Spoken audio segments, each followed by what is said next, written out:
बिस्मिल्लाहिर्रहमानिर्रहीम। अस्सलाम वालेकुम डियर स्टूडेंट्स। आज हम पढ़ रहे हैं लेक्चर नंबर 73 और टॉपिक है हमारा फाइटोक्रोम्स। लास्ट टाइम भी हमने डिस्कस किया था फाइटोक्रोम की definition. Phytochrome basically are the reversible photosensitive protein pigment blue sensitive protein जो कि फ्लावरिंग के अंदर अपना इंपॉर्टेंट रोल प्ले करती हैं, उनको हम क्या कहेंगे? फाइटोक्रोम्स। डेफिनेशन क्या होगी?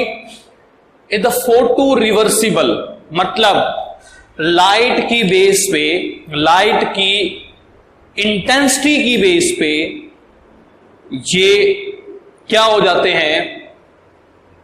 एक दूसरे के अंदर इंटरकन्वर्जिबल है।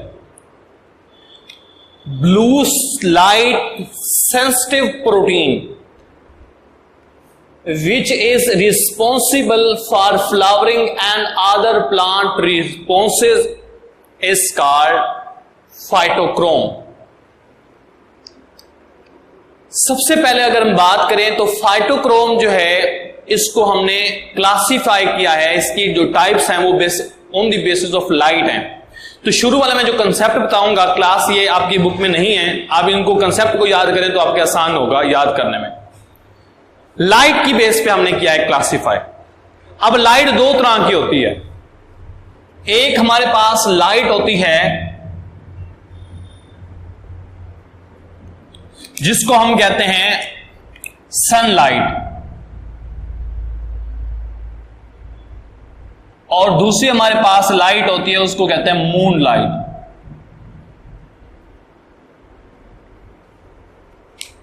अब जो सनलाइट होती है इसके अंदर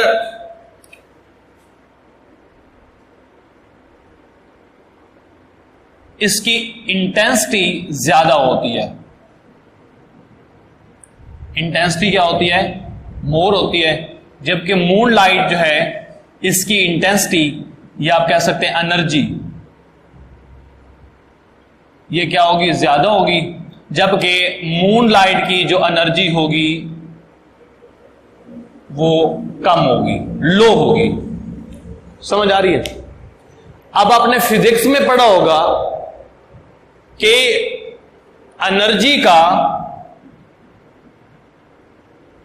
एनर्जी का जो वेवलेंथ के साथ रिलेशन होता है वो इनवर्स रिलेशन होता है, कि जितनी ज्यादा एनर्जी होती है उतनी वेवलेंथ कम होती है। तो फिर इसी को लेकर मैं बात करता हूं। मेरे पास एक लाइट पीरियड है, मिसाल के तौर पर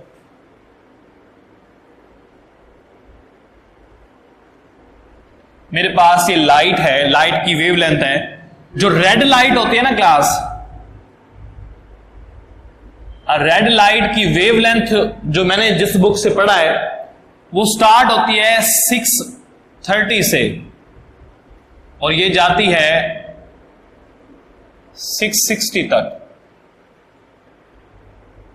फिर 660 से ऑनवर्ड जो होती है ये फार रेड लाइट होती है और ये जाती है 760 तक, बल्कि ये 90 तक, 690। तो जो प्योर रेड लाइट होती है ना उसकी वेवलेंथ 630 से स्टार्ट होती है, 690 तक जाती है प्योर रेड लाइट। और जो प्योर इसके बाद जो रेड लाइट होती है उसको हम फार रेड लाइट कहते हैं, और उसकी वेवलेंथ होती है 760 कह सकते हैं। ये हमारे पास इसकी वेवलेंथ होती है। तो देखिए जो रेड लाइट है उसकी वेवलेंथ कितनी है? कम होती है। और जो फार रेड लाइट है उसकी वेवलेंथ ज्यादा होती है। अब अगर जिसकी वेवलेंथ ज्यादा है उसकी एनर्जी कम होगी। क्यों? क्योंकि इस रिलेशन को आप देखें, इसलिए जो मून लाइट है अगर उसकी एनर्जी कम है तो वेवलेंथ क्या होगी? ज्यादा होगी। इसलिए 690 के बाद जो हमारे पास वेव लेंथ होती है वो हमारे पास कौन सी होती है?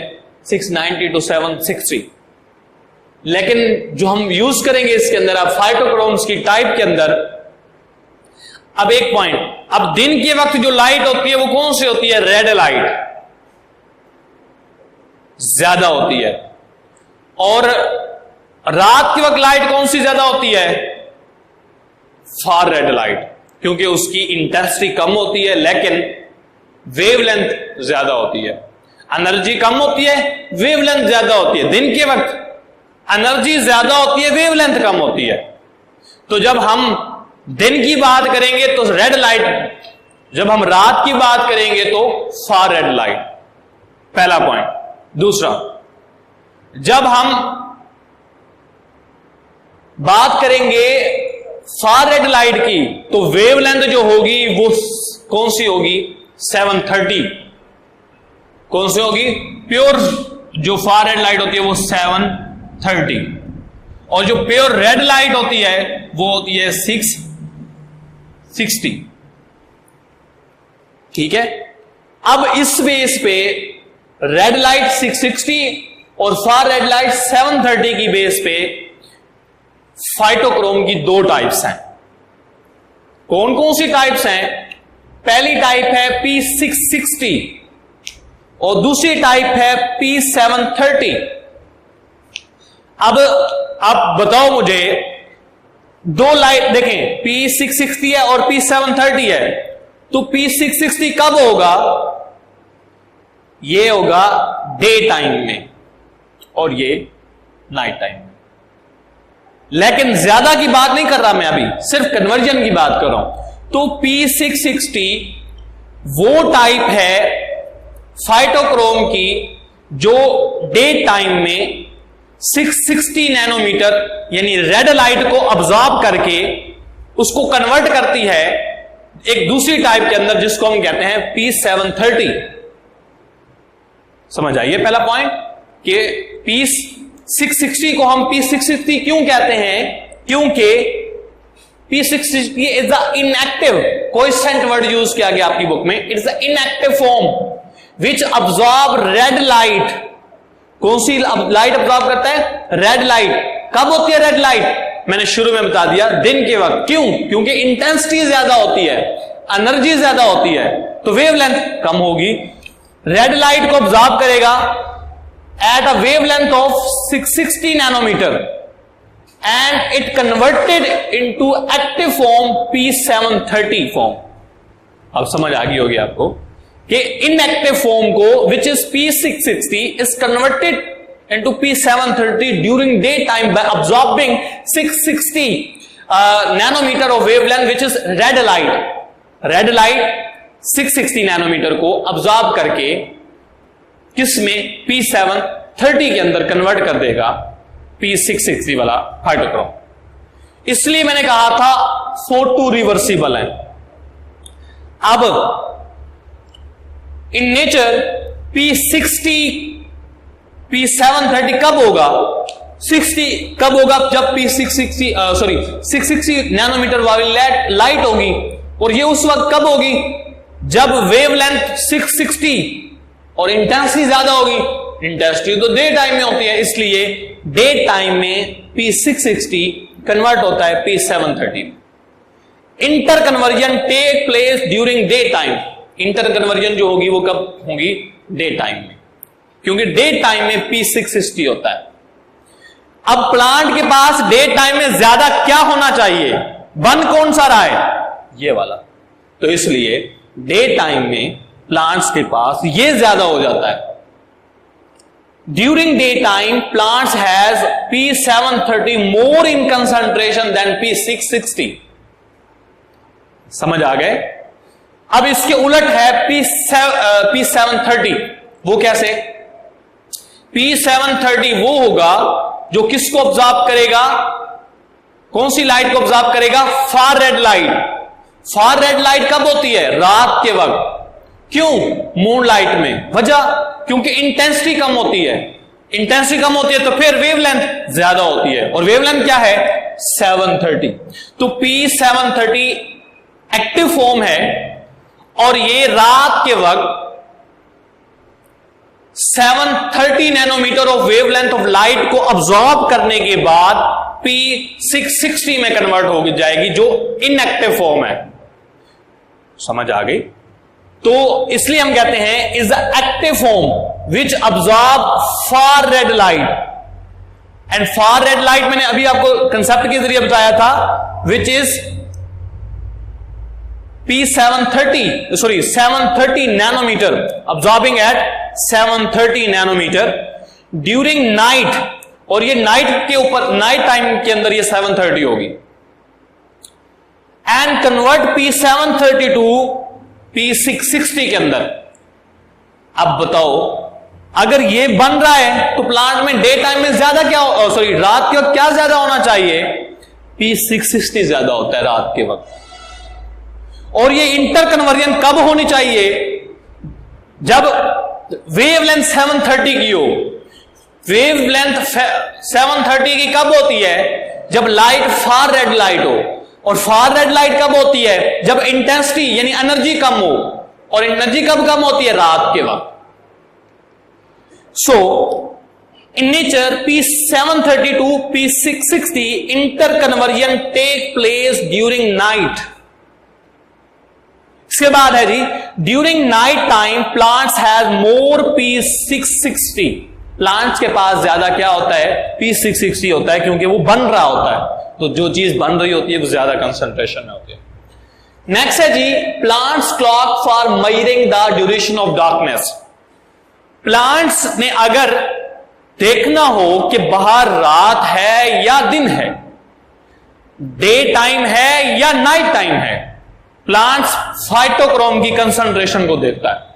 अगर कंसंट्रेशन P730 की ज्यादा है तो प्लांट समझ लेगा कि ये डे टाइम है। और अगर बाहर P660 ज्यादा है तो प्लांट समझ जाएगा ये डार्क पीरियड है। तो inter conversion of P730 to P660 plants use it for the time regulator. Definition क्या होगी इसकी? एग्जांपल क्या था? Presence of either form of provide the plants whether it is dark, कि बाहर डार्क लाइट है या लाइट पीरियड है।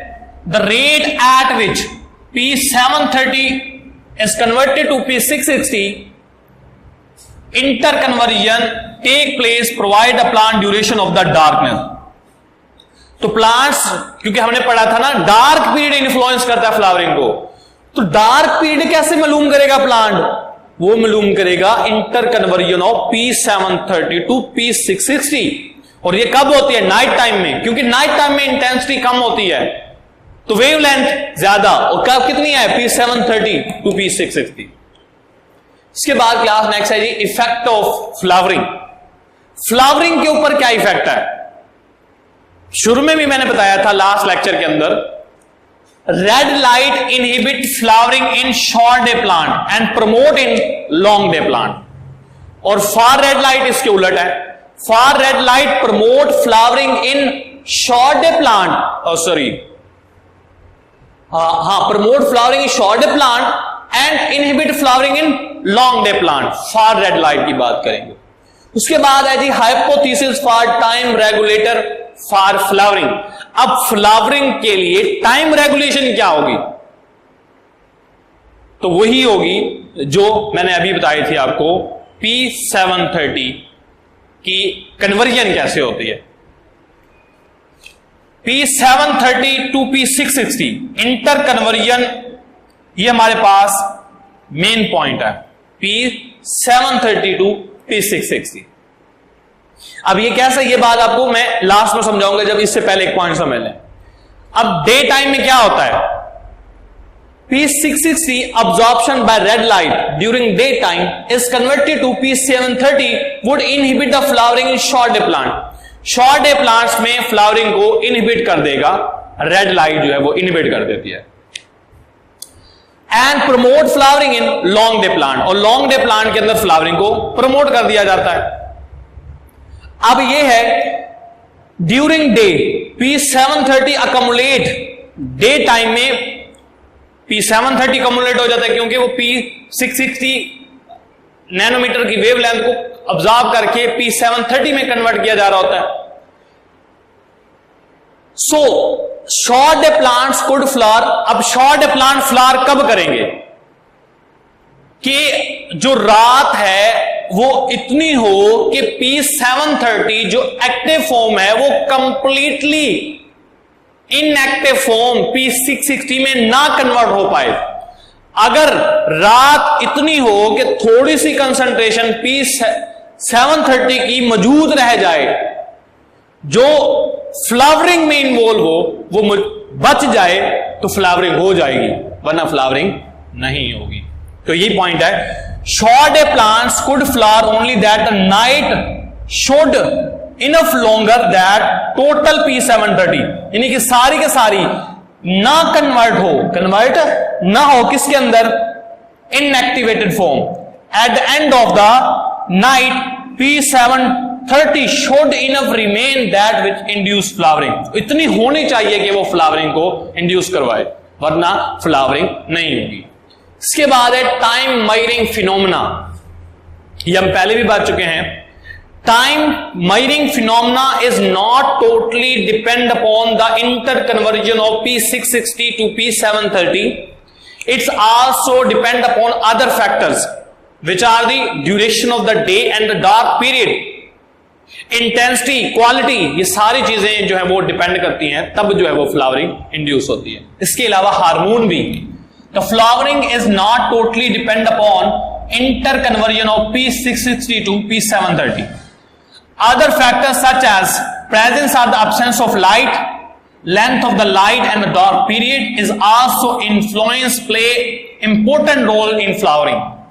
ये भी फ्लावरिंग में इंपॉर्टेंट रोल प्ले करता है। इसके बाद है रोल ऑफ द इससे पहले रिस्पॉन्सिबिलिटी ऑफ फाइटोक्रोम। अब फाइटोक्रोम की क्या रिस्पॉन्सिबिलिटी है? Phytochrome is used to detect whether light or the dark period, light और डार्क पीरियड को मेजर करने के लिए यह फिनोमेना होता है। और आखिरी point, role of florigen hormone. Florigen जो हार्मोन है ये in response to the phytochrome की कंसंट्रेशन की बेस पे लीव्स के अंदर फ्लोरिजन हार्मोन प्रोड्यूस होता है, जो फ्लोएम के जरिए जाता है फ्लोरल बड्स में, और फ्लोरल बड्स की जो ग्रोथ होती है उसको फास्ट कर देता है, और बाकी जो लीव्स बड्स होते हैं या ब्रांचेस बड्स होते हैं उनको उस स्टॉप कर देता है। तो क्या होगा? When the biological clock is stimulated causes the production of florigen hormone the leaves.